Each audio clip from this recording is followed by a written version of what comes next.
हम सब अपनी जिंदगी में कभी ना कभी ये जरूर सोचते हैं कि ये मेरे साथ ही क्यों हो रहा है, चाहे कुछ अच्छा हो या बुरा। ये सवाल मन में आता ही है। आज की हमारी बातचीत कर्म के सिद्धांत के जरिए इसी सवाल का जवाब ढूंढने की एक कोशिश है। हमारे पास एक स्रोत है जो इस गहरी बात को समझाता है, और उसकी शुरुआत एक बहुत ही सरल लेकिन पावरफुल विचार से होती है। हम जैसा करते हैं वैसा ही लौटता है। बिल्कुल। और ये सवाल बहुत ही स्वाभाविक है, मेरे साथ ही क्यों। कर्म का सिद्धांत इसका एक ढांचा देने की कोशिश करता है। ये कोई किस्मत की बात नहीं है, बल्कि एक सिस्टम की बात है। हाँ, एक सिस्टम। लेकिन ये इतना सीधा भी नहीं है ना। इस चर्चा का मकसद कर्म के उन अलग अलग प्रकारों को समझना है जिनका जिक्र इस स्रोत में है, और ये जानना है कि हमारे अतीत, वर्तमान और भविष्य की कड़ियां कैसे आपस में जुड़ी हुई हैं। तो चलिए इसकी परतें खोलते हैं। जी। और इस सिस्टम को समझने के लिए स्रोत के अनुसार कर्म को 3 हिस्सों में देखना होगा: संचित, क्रियमाण और प्रारब्ध। ये सिर्फ शब्द नहीं है, बल्कि ये एक डायनामिक प्रोसेस के 3 चरण हैं। ठीक है, तो इस प्रोसेस को समझने के लिए पहले हिस्से से शुरू करते हैं। स्रोत सबसे पहले बात करता है संचित कर्म की, और इसे समझाने के लिए एक बहुत अच्छी एनालॉजी दी गई है। ये हमारे बैंक अकाउंट में जमा पैसे जैसा है। हाँ, और ये एनालॉजी बहुत गहरी है। सोचिए, एक ऐसा बैंक अकाउंट जिसमें सिर्फ इस जीवन की नहीं, बल्कि जन्मों जन्मों की कमाई जमा है। अच्छा। स्रोत कहता है कि संचित कर्म हमारे सभी पिछले जन्मों के कर्मों का कुल योग है। अच्छा बुरा सब कुछ। ये एक तरह का कह सकते हैं कि कॉस्मिक हार्ड ड्राइव है, जिसमें हमारा हर काम, हर इरादा सेव हो जाता है और फल देने के लिए अपने सही समय का इंतजार करता है। अपने साथ एक बहुत बड़ा अदृश्य बैगेज लेकर चल रहे हैं। लेकिन यहाँ एक सवाल उठता है, अगर हमारा ज्यादातर कर्म पहले से ही जमा है, मतलब संचित है, तो क्या इसका मतलब ये है कि हम बस अपने इतिहास की कठपुतलियां हैं? क्या हमारे पास आज कोई कंट्रोल है ही नहीं? ये बहुत जरूरी सवाल है, और यहीं पर कर्म का दूसरा प्रकार, क्रियामाण कर्म, तस्वीर में आता है। अगर संचित कर्म हमारा अतीत है, तो क्रियामाण कर्म हमारा वर्तमान है। ये वो कर्म है जिस पर हमारा पूरा नियंत्रण है। अभी का कर्म। जी, अभी का कर्म। ये वो शक्ति है जो हमें कठपुतली होने से बचाती है। स्रोत ये साफ करता है कि क्रियामाण कर्म ही हमारी फ्री विल यानी इच्छा शक्ति का असली मैदान है। अच्छा, तो ये क्रियामाण कर्म हमारे हाथ में है। स्रोत बताता है कि ये भी 3 तरह का होता है। पहला शारीरिक, जो हम करते हैं, दूसरा वाचिक, जो हम बोलते हैं, और तीसरा और शायद सबसे जरूरी मानसिक, जो हम सोचते हैं। मुझे जो बात सबसे ज्यादा चौंकाती है वो ये है कि स्रोत सिर्फ एक्शन को ही कर्म नहीं मानता। बिल्कुल, और यहीं पर यह सिद्धांत बहुत प्रैक्टिकल हो जाता है। हम अक्सर सोचते हैं कि जब तक हमने किसी को शारीरिक रूप से नुकसान नहीं पहुंचाया, तब तक हमने कोई बुरा कर्म नहीं किया। लेकिन यह स्रोत इस धारणा को तोड़ता है। वो कहता है कि किसी के लिए मन में बुरी भावना रखना या किसी के खिलाफ योजना बनाना भी उतना ही शक्तिशाली कर्म है। स्रोत में एक लाइन है जो मुझे बहुत दिलचस्प लगी। मन से सोचा गया या बोला गया शब्द भी कर्म है, क्योंकि उसकी वाइब्रेशंस हमारे ऑरा का निर्माण करती हैं। अब ये वाइब्रेशंस और ऑरा जैसे शब्द आजकल बहुत इस्तेमाल होते हैं, लेकिन यहाँ इसका क्या मतलब है? इसे शाब्दिक अर्थ में लेने की बजाय इसके सार को समझना जरूरी है। जब स्रोत वाइब्रेशन की बात करता है, तो उसका मतलब है कि हमारे विचारों और इरादों का एक सूक्ष्म प्रभाव होता है, एक तरह की ऊर्जा जो हमारे कामों को दिशा देती है और हमारे आसपास के माहौल को प्रभावित करती है। जैसे वो कहते हैं ना, वाइब महसूस हो रही है। हाँ, बिल्कुल वही। ये वो वाइब है जिसे लोग महसूस करते हैं, भले ही हम कुछ ना कहें। आपने महसूस किया होगा, किसी कमरे में जाते ही आपको पॉजिटिव या नेगेटिव सा लगता है। स्रोत के अनुसार ये उस जगह मौजूद लोगों के मानसिक और वाचिक कर्मों का ही नतीजा है। ये बात तो समझ आती है। मतलब हमारी सोच सिर्फ हमारे अंदर नहीं रहती, वो बाहर भी प्रोजेक्ट होती है। ये तो बहुत बड़ी जिम्मेदारी का एहसास कराता है। मतलब ट्रैफिक में बैठे बैठे किसी पर गुस्सा करना भी मेरे कॉस्मिक बैलेंस शीट में दर्ज हो रहा है। प्रिसाइसली। और दिलचस्प बात यह है कि ये सिर्फ आध्यात्म की बात नहीं है।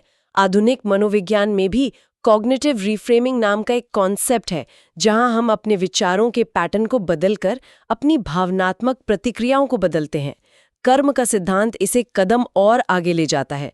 ये कहता है कि आप सिर्फ अपनी भावनाएं नहीं बल्कि अपनी बाहरी वास्तविकता को भी बदल रहे हैं। और स्रोत एक बहुत दमदार बात कहता है कि ये तीनों शारीरिक, मानसिक और वाचिक कर्म मिलकर हर समय भाग्य बना रहे हैं। मतलब ऐसा नहीं है कि हम कभी कभार कोई बड़ा काम करके अपना भाग्य बनाते हैं। हर पल, हर सोच, हर शब्द हमारे भविष्य की कहानी लिख रहा है। सही कहा, ये एक नॉन स्टॉप प्रोसेस है। मैं एक बार किसी से मिली थी जो हमेशा शिकायत करते थे कि उनके साथ कभी कुछ अच्छा नहीं होता, लेकिन जब मैंने उनकी बातचीत पर ध्यान दिया तो पाया कि वो हर बात में, हर इंसान में, हर सिचुएशन में सिर्फ खामियां ही खोजते थे। उनकी भाषा हमेशा शिकायत भरी रहती थी। ये क्रियमाण कर्म का एक क्लासिक उदाहरण है। उनकी आदतें शायद वही दुनिया बना रही थीं जिसकी वो शिकायत कर रहे थे। ठीक है, तो हमने अतीत के बैंक बैलेंस यानी संचित कर्म को समझा, और आज हम जो भी कर, बोल या सोच रहे हैं यानी क्रियमान कर्म, उसे भी समझा। लेकिन इसका हमारे आज के अनुभवों से सीधा क्या लेना देना है? जो अच्छा या बुरा हम अभी इसी पल में महसूस कर रहे हैं, उसे ये सिद्धांत कैसे समझाता है? और ये सवाल हमें तीसरे और सबसे महत्वपूर्ण हिस्से पर लाता है, प्रारब्ध कर्म। प्रारब्ध का मतलब ही है जो आरंभ हो चुका है। ये वो कर्म है जिसका फल अब पक चुका है और हमें मिल रहा है। ये हमारे वर्तमान जीवन की स्क्रिप्ट है। हमारी सेहत, हमारे रिश्ते, हमारी आर्थिक स्थिति, सब कुछ जो हम आज भोग रहे हैं वही प्रारब्ध है। स्रोत में लिखा है संचित व क्रियमाण कर्म मिलकर प्रारब्ध कर्म बनते हैं। ये थोड़ा कंफ्यूजिंग है। अगर संचित कर्म हमारे कई जन्मों का एक विशाल भंडार है, तो ये कैसे तय होता है कि उस भंडार में से कौन सा कर्म अभी फल देने के लिए चुना जाएगा? क्या रैंडम है? ये एक बेहतरीन सवाल है, और स्रोत के अनुसार ये रैंडम बिल्कुल नहीं है। इसे ऐसे समझिए जैसे एक किसान के पास गोदाम में कई तरह के बीज रखे हैं, जो कि उसका संचित कर्म है। अब वो कौन सा बीज बोएगा, ये इस बात पर निर्भर करता है कि अभी मौसम कैसा है और जमीन कैसी है। अच्छा, ठीक वैसे ही हमारे वर्तमान जीवन की परिस्थितियां और हमारे वर्तमान क्रियमाण कर्म एक तरह का मौसम और जमीन तैयार करते हैं, और ये माहौल तय करता है कि हमारे संचित कर्मों के विशाल भंडार में से कौन से कर्म एक्टिवेट होकर प्रारब्ध बनेंगे। एक उदाहरण दे सकती हैं? जरूर। मान लीजिए किसी ने पिछले जन्म में संगीत सीखने की बहुत तीव्र इच्छा और मेहनत का कर्म किया था, लेकिन उसे मौका नहीं मिला। वो कर्म उसके संचित अकाउंट में चला गया। अब इस जन्म में अगर उसका क्रियमाण कर्म उसे ऐसी दिशा में ले जाता है जहां उसे संगीत का माहौल मिलता है, शायद वो किसी संगीत क्लास के पास से गुजरता है या कोई दोस्त उसे गिटार देता है, तो वो पुराने संचित कर्म ट्रिगर हो सकता है। वो इच्छा और टैलेंट अचानक प्रारब्ध बनकर सामने आ जाएगा और वो व्यक्ति बहुत तेजी से संगीत सीख जाएगा। लोग कहेंगे ये तो गॉड गिफ्टेड है, लेकिन इस सिद्धांत के अनुसार यह उसके अपने ही अतीत के कर्म का पका हुआ फल है। ये तो बहुत फैसिनेटिंग है, लेकिन इसका एक दूसरा ज्यादा मुश्किल पहलू भी है। अगर कोई बच्चा किसी गंभीर बीमारी के साथ पैदा होता है या कोई इंसान बिना किसी गलती के बहुत दुख भोगता है, तो क्या ये कहना कि ये उसके पिछले कर्मों का फल है, ये थोड़ा कठोर या विक्टिम ब्लेमिंग जैसा नहीं लगता? यह इस सिद्धांत का सबसे चुनौतीपूर्ण और संवेदनशील हिस्सा है, और आपका सवाल बिल्कुल जायज है। स्रोत का उद्देश्य किसी को दोष देना नहीं है। इसका दृष्टिकोण पूरी तरह से नॉन पर्सनल है। यह बस एक कारण और प्रभाव की व्यवस्था को समझा रहा है, जैसे गुरुत्वाकर्षण का नियम। गुरुत्वाकर्षण ये नहीं देखता कि कोई अच्छा इंसान है या बुरा। अगर आप बिल्डिंग से कूदेंगे तो आप नीचे ही गिरेंगे। कर्म का नियम भी एक तरह से ऐसा ही है। लेकिन फिर भी ये मानना बहुत मुश्किल है। ऐसा लगता है कि हम बस अपने पुराने कर्मों की सजा भुगत रहे हैं और हमारे हाथ में कुछ नहीं है। यहीं पर हमें वापस क्रियमाण कर्म की शक्ति को याद करना होगा। प्रारब्ध वो है जो हमारे सामने है, वो परिस्थितियां हैं जो हमें मिली हैं, लेकिन हम उन परिस्थितियों पर प्रतिक्रिया कैसे करते हैं, ये हमारा क्रियमाण कर्म है, और यहीं पर हमारी असली शक्ति है। अच्छा, मान लीजिए किसी का प्रारब्ध उसे एक मुश्किल आर्थिक स्थिति में डालता है। अब उसके पास दो रास्ते हैं। वो हार मानकर बैठ सकता है, किस्मत को कोस सकता है, जो कि एक मानसिक और वाचिक क्रियमाण कर्म है, या फिर वो उस चुनौती को स्वीकार कर मेहनत और ईमानदारी से उस स्थिति को बदलने की कोशिश कर सकता है। ये एक सकारात्मक क्रियमाण कर्म है और उसका ये नया क्रियमाण कर्म उसके भविष्य के प्रारब्ध की नींव रखेगा। तो ये सिद्धांत निराशा का नहीं बल्कि सशक्तिकरण का संदेश देता है। तो आप कह रही हैं कि प्रारब्ध हमारे हाथ में पत्ते हैं, लेकिन हम उन पत्तों से गेम कैसे खेलते हैं वो क्रियमाण है। एग्जैक्टली, बहुत अच्छा कहा।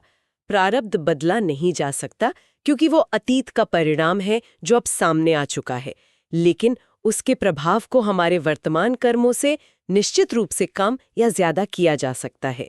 स्रोत ये भी संकेत देता है कि तीव्र आध्यात्मिक साधना या निस्वार्थ सेवा जैसे शक्तिशाली सकारात्मक क्रियामण कर्म कुछ बुरे प्रारब्ध कर्मों के असर को भी कम कर सकते हैं। तो आज की इस चर्चा का सार ये निकल रहा है कि कर्म एक 3 स्तरीय इंटरैक्टिव सिस्टम है। संचित हमारा कॉस्मिक बैंक बैलेंस है, क्रियामाण हमारा आज का लेन देन है, हमारी सोच, हमारे शब्द, हमारे काम, और प्रारब्ध हमारे अकाउंट का वो हिस्सा है जो आज मैच्योरिटी पर हमें मिल रहा है, चाहे वो मुनाफा हो या नुकसान। बिल्कुल, और सबसे बड़ी बात यह है कि ये तीनों हिस्से अलग थलग नहीं हैं, बल्कि लगातार एक दूसरे को प्रभावित कर रहे हैं। हमारा आज का क्रियामाण कर्म हमारे संचित के भंडार से कुछ कर्मों को खींचकर प्रारब्ध बनाता है, और साथ ही यही क्रियामाण कर्म भविष्य के लिए हमारे संचित भंडार में जमा भी हो रहा है। मतलब हम सिर्फ जीवन जी नहीं रहे हैं, हम हर क्षण इसे बना रहे हैं, इसे बुन रहे हैं। जी, ये एक तरह से प्रकृति के परम न्याय का नियम है। ये किसी बाहरी जज द्वारा दिया गया इनाम या सजा नहीं है, ये बस एक संतुलन की व्यवस्था है। हम जैसा करते हैं वैसा ही लौटता है। ये वाक्य इस पूरी व्यवस्था का निचोड़ है। तो इस पूरी बातचीत को समेटते हुए, अगर कोई अपनी जिंदगी को बेहतर बनाना चाहता है तो इस सिद्धांत के हिसाब से उसे अपना ध्यान कहाँ केंद्रित करना चाहिए? संचित पर, प्रारब्ध पर या क्रियमाण पर? बिना किसी शक के क्रियमाण पर। संचित अतीत है, उसे लेके पछताने का कोई फायदा नहीं। प्रारब्ध वर्तमान की सच्चाई है, उसे स्वीकार करना ही समझदारी है। लेकिन क्रियमाण वो भविष्य की संभावना है। हमारी पूरी शक्ति हमारे आज के कर्मों, शब्दों और सबसे बढ़कर हमारे विचारों में छिपी है। और यहीं पर हम एक विचार छोड़ जाते हैं जिस पर मनन किया जा सकता है। अगर हमारे वर्तमान विचार और शब्द भी तुरंत कर्म बनकर हमारे भाग्य को आकार दे रहे हैं, तो इसका हमारे दैनिक जीवन के छोटे छोटे अनदेखे पलों के लिए क्या मतलब हो सकता है? सोशल मीडिया पर गुस्से में लिखी एक टिप्पणी, ट्रैफिक में किसी के बारे में मन में आया एक बुरा विचार, किसी की सफलता पर चुपचाप महसूस की गई जलन, या किसी अजनबी के लिए मन में उठी एक सच्ची दुआ। इस सिद्धांत के अनुसार ये छोटी छोटी अदृश्य चीजें भी हमारे भविष्य की बड़ी तस्वीर में अपना अपना रंग भर रही हैं। शायद असली खेल बड़ी बड़ी घटनाओं में नहीं, इन्हीं छोटे छोटे पलों में खेला जा रहा है।